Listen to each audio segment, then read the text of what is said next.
उत्तर प्रदेश में पंचायत चुनाव की तैयारियां शुरू हो चुकी हैं। मतदाता पुनरीक्षण अभियान का कार्यक्रम भी शुरू हो जाएगा।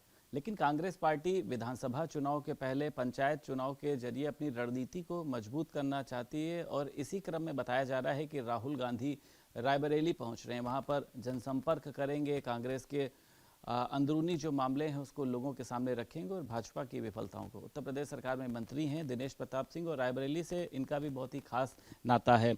राहुल गांधी का बताया जा रहा है ये लोकसभा जीतने के बाद में 5वां दौरा है, अभी अप्रैल में भी आए थे। तो मंत्री जी कैसे देखते हैं आप राहुल गांधी के इन दौरों को? देखिए, सोनिया गांधी जी पर उत्तरोत्तर आरोप लगते रहे हैं कि वो एक बार चुनाव में वोट मांगने आती हैं और उसके बाद दोबारा फिर जब चुनाव आता तभी वोट मांगने आती हैं। इस पाप को धोने के लिए उनके सुपुत्र राहुल गांधी जी गिनती भले करा दें कि वो रायबरेली में चुनाव से अब तक 5 बार आए हैं। उनके आने से रायबरेली के लोगों को क्या क्या मिला है, किनकी किनकी समस्याओं का निदान हुआ है और कौन कौन अपनी समस्या उनसे कह पाया है, अगर इसका हिसाब मांगेंगे तो शून्य ही मिलेगा उनको। इसमें मुझे नहीं लगता है, क्योंकि कोई भी जरूरतमंद व्यक्ति अपने सांसद के पास तक अपनी समस्या पहुंचा ले तो मैं समझता हूं कि सांसद होना और सांसद को वोट देना दोनों का महत्व होगा। लेकिन जैसे किसी को संकट है, अब राहुल गांधी का ना तो अता पता है कि राहुल गांधी जी मिल कैसे सकते हैं, कब मिल सकते हैं, किस फोन पे मिल सकते हैं, जाने पर मिल सकते हैं, नहीं मिल सकते, आदि आदि बहुत सारी चीजें हैं।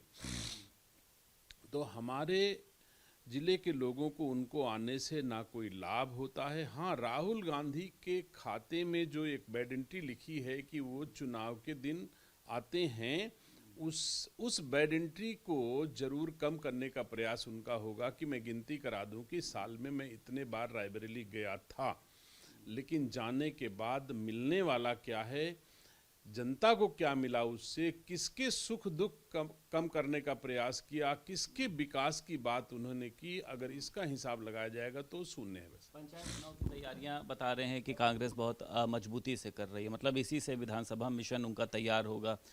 आपको लग रहा है कि पंचायत चुनाव में कांग्रेस जो है वो किसी तरीके का कमाल जो है वो कर पाएगी? पिछले 20 साल से कांग्रेस का रायबरेली जनपद में ना तो कोई ब्लॉक प्रमुख है, ना कोई जिला पंचायत है, ना कोई ग्राम प्रधान है।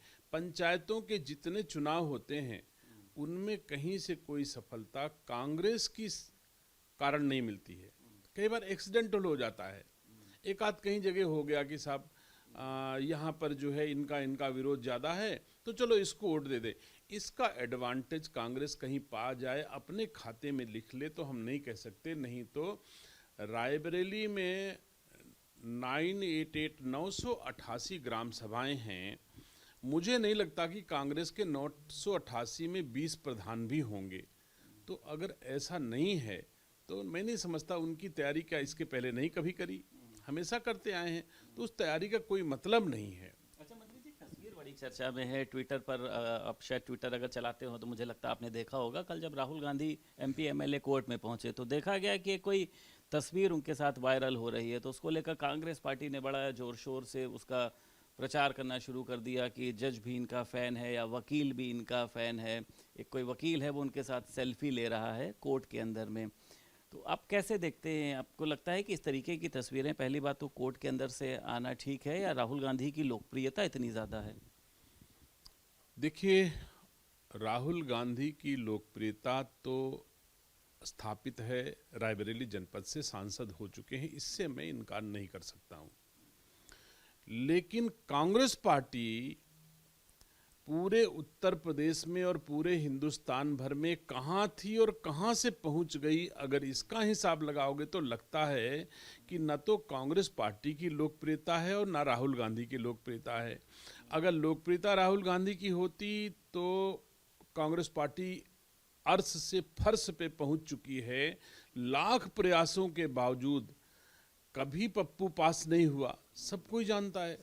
जाते कितने प्रयास किए। वो लोग कह रहे हैं कि जो मतलब राहुल गांधी प्रधानमंत्री का जो उनका एक कदम है वो पूरा हो जाएगा, कांग्रेस जो है वो 2027 में बहुमत के साथ आने जा रही है। तो इसमें दिन में सपने देखने में कोई बुराई नहीं है, कोई भी देख सकता है और वो भी देख रहे होंगे। पप्पू पास आपने ये जो वर्ड यूज किया है ये किसके लिए है मंत्री जी? ये सब कोई जानता है, सब जिसके लिए उपयोग हो रहा है इसीलिए कहा जाता है। ना उपयोग हो रहा होता तो मैं ही क्यों कहता। तो जिसके लिए उपयोग हो रहा है वो जान ही रहा, आप भी जान रहे हो और मेरे आपके माध्यम से पूरे देशवासी जान रहे हैं कि नहीं पास होने वाला है किसी दशा में। तो जब नहीं पास होने वाला है और फिर भी आप बताओ कि कोर्ट के भीतर सेल्फी ले रहे हैं। अरे आज के जमाने में गांव का प्रधान भी पहुंच जाता है तो उससे भी सेल्फी लेने वाले मिल जाते हैं भैया, ऐसी कोई बड़ी बात नहीं। जिक्र किया है, इसके जिम्मेदार कौन लोग हैं?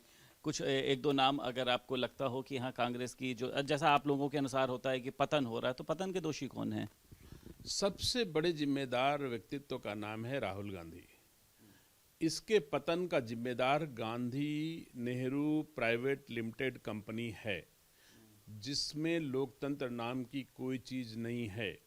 आप पता लगा लो, राहुल गांधी जी के परिवार में ही कांग्रेस का राष्ट्रीय अध्यक्ष होगा, चाहे उनके घर का होगा, चाहे उनका क्या कहें, अब उतना खराब बोलने में अच्छा नहीं लगता। खड़गे जी बहुत बुजुर्ग हैं, लेकिन खड़गे जी ने स्वयं कहा है कि ये निर्णय तो आला कमान करेगा, सबने देश ने सुना है। इसका मतलब कोई अदृश्य शक्ति है जो राष्ट्रीय अध्यक्ष को भी नियंत्रित वहां कर रही है, कोई आला कमान है। उस आला कमान को सब कोई जानता है कि गांधी नेहरू खानदान ही अप्रत्यक्ष रूप से परोक्ष रूप से इस देश के कांग्रेस पार्टी के मुखिया हैं, राष्ट्रीय अध्यक्ष हैं। भले ही इस आरोप से बचने के लिए कि हमारे गांधी परिवार का कोई राष्ट्रीय अध्यक्ष नहीं है, खड़गे जी हैं, फिर कभी कह देंगे दलित हैं, उनके नाम पर कुछ भी वोट पाने के लिए कह सकते हैं, लेकिन इससे इनकार नहीं कर सकते हैं कि उनके घर में कुल 3 सदस्य हैं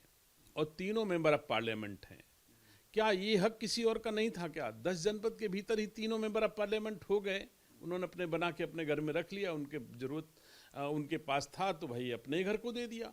अब लोकतंत्र में चाहिए कि अगर आपके घर में एक एमपी है, राहुल गांधी एमपी हैं, तो 2 एमपी का सम्मान कांग्रेस के किसी दूसरे नेताओं को मिल जाता तो शायद हम मानते कि कांग्रेस पार्टी में लोकतंत्र है।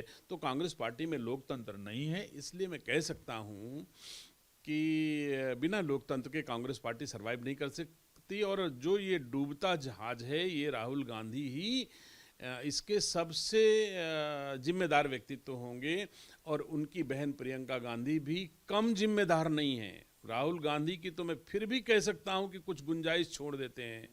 प्रियंका गांधी तो जितना सफेद ऊपर से है उतने दिल की काली है अंदर से, कार्यकर्ताओं के प्रति भी और जनता के प्रति भी। आपको लगता नहीं कि इस बयान के बाद फिर से वो आपके ऊपर एक आरोप लगाया जाएगा कि महिलाओं का आप सम्मान नहीं करते हैं? कोई बात नहीं है, कोई बात नहीं, जो लगना हो लगे, लेकिन जिसका अनुभव है, हम अपना अनुभव कह रहे हैं कि प्रियंका गांधी जी जिन्होंने कार्यकर्ताओं को यूज एंड थ्रो की तरह उपयोग किया है, जिसमें मैं स्वयं हूं, तो अगर मैं स्वयं फिर आप मुझे गंभीर दिशा की तरफ ले जा रहे हैं, मेरा मन तो वहां तक नहीं जाने का था, लेकिन आप कह रहे हैं तो मुझे बोलना पड़ रहा है। राजनीति में कार्यकर्ता का सम्मान हर पार्टी का नेता करता है। मैं कांग्रेस का कार्यकर्ता था, मेरी बेटी की शादी उत्तराखंड के प्रदेश कांग्रेस अध्यक्ष के यहाँ तय हुई और प्रियंका गांधी ने मना किया कि उसके यहाँ शादी मत करो, बेटी की शादी। आप क्या मैं कह सकता हूं, अगर जो बात मैंने कह दी कि जितना ऊपर से सफ़ेद उतना अंदर से काली है कि नहीं, आप मुझे बताइए, एक बेटी की शादी के लिए एक बड़ा नेता अपने कार्यकर्ता की बेटी की शादी के लिए इस तरह कह सकता है? तो मुझे कभी, हम राजनीतिक बोलना चाहते थे, आपने मुझे पर्सनल करा दिया थोड़ा आवेश में, तो मैं क्षमा चाहूँगा। लेकिन ये सच्चाई है कि मैं, आपने जैसे कहा कि जो मैंने कहा कि आपके यहाँ फिर बवाल होगा, तो इससे कोई फर्क नहीं पड़ता। मैं भुक्तभोगी हूँ उस आचरण का, उसका व्यवहार का। राहुल गांधी में ये कमी राहुल गांधी में नहीं है जो कमी प्रियंका गांधी में। लोग प्रियंका गांधी को लोग दूसरे नज़र से देखते जरूर हैं, बड़ा स्टार के रूप में देखते हैं, लेकिन मैं बहुत करीब से जानता हूँ मतलब एक महिला होने के नाते उन्होंने जो है वो एक लड़की की शादी को तोड़वाने का काम किया। वो तो कहती है मैं लड़की हूँ, लड़ सकती हूँ। तो ये क्या ये सब झूठे टैगलाइंस हैं? मुझे तो नहीं लगता है कि मैंने ये जो सत्य कहा है कहीं से भी किसी से भी पूछा जा सकता है कि ये सत्य है या असत्य है, जानकारी कर सकते हैं। लेकिन चलो व्यक्तिगत छोड़ो और राजनीतिक हम लोग राज ने कहा कि शुभांशु शुक्ला को क्यों भेज दिया गया, वो ब्राह्मण था, उसका कौन सा उसने टेस्ट पास किया है, जबकि मैं तो उनके माता पिता के साथ रहा लंबे समय तक, बड़ी मेहनत करी। उसने कह रहे किसी दलित को भेजना चाहिए था। फिर अब आप आ जाइए, यही तो दुख है। इसी से तो आप पूछते कांग्रेस के इतने नीचे जाने के जिम्मेदार कौन है? कांग्रेस खुद है कि नहीं है? मुझे बता दो। शुभांशु शुक्ला आज की तारीख में भारत की पावन भूमि का हीरो है, जो नौजवानों को जिज्ञासा दे गया, साहस दे गया कि तुम भी आकाश के तारे तोड़ के ला सकते हो अपने देश के लिए, और उसके लिए उसको जाति के बंधन में बांध देना और कह देना कि वो ब्राह्मण है, यही पाप तो कांग्रेस को इतनी नीचे ले जाने का काम कर रहा है। अभी कोई कह देगा साहब ये कांग्रेस का अधिकृत बयान नहीं है। फिर अधिकृत क्या होता है सार्वजनिक जीवन में? कोई कह देगा साहब ये उनकी व्यक्तिगत बात हो सकती है। काहे का व्यक्तिगत? हम लोग सार्वजनिक जीवन जी रहे हैं, अब हमारा कुछ भी व्यक्तिगत नहीं है। ऐसा नहीं हो सकता कि हम जांघिया बनियान पहन के सड़क पे घूमें और कह दें कि हमारा व्यक्तिगत जीवन है। इसमें कौन कह सकता है? तो आज की तारीख में हम कुछ भी करते हैं, चलते उठते बैठते बोलते खाते पीते जो कुछ भी करते हैं वो सब सार्वजनिक है। हमको जनता के भावना अपनी संस्कृति के अनुसार ही आचरण व्यवहार करना चाहिए। तो मैं समझता हूँ कि इसको ब्राह्मण कह करके उन्होंने केवल ब्राह्मण का अपमान नहीं किया, एक शीर्ष योग्य व्यक्तित्व का उन्होंने अपमान किया है। इसके लिए पूरी कांग्रेस को माफी मांगनी चाहिए। बहुत शुक्रिया बात करने के लिए। उत्तर प्रदेश सरकार में मंत्री दिनेश प्रताप सिंह हमारे साथ मौजूद थे। लखनऊ से वीडियो जर्नलिस्ट शुभम के साथ संदीप खेर, भारत समाचार।